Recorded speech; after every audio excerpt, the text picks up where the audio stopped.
नागरिकांच्या मागणीनंतर खड्डे भरण्याऐवजी पूर्ण रस्ता करण्याची मागणीची पूर्तता।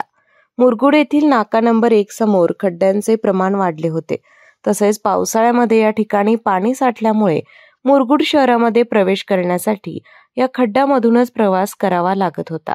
आज त्या खड्ड्यांची दुरुस्ती करण्यासाठी ठेकेदार आल्याचं समजताच नागरिकांनी हे काम बंद पाडून या ठिकाणी पूर्ण 40 फुटाचा रस्ता करण्याची मागणी केली।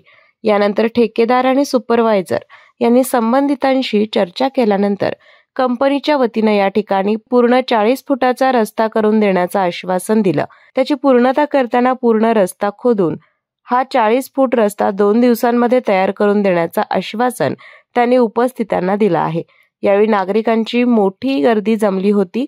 मुरगुड देवगड मार्गावरती ठिकठिकाणी मोठे खड्डे पडले आहेत, मात्र त्याकडे संबंधित कंपनी आणि ठेकेदारांचे दुर्लक्ष होत असल्यामुळे प्रवासी आणि नागरिक संतप्त झाले आहेत।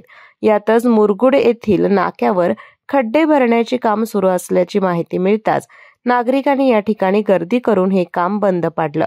आता या ठिकाणी पूर्ण 40 फुटाचा रस्ता होणार असल्यामुळे नागरिकांनी समाधान व्यक्त केले।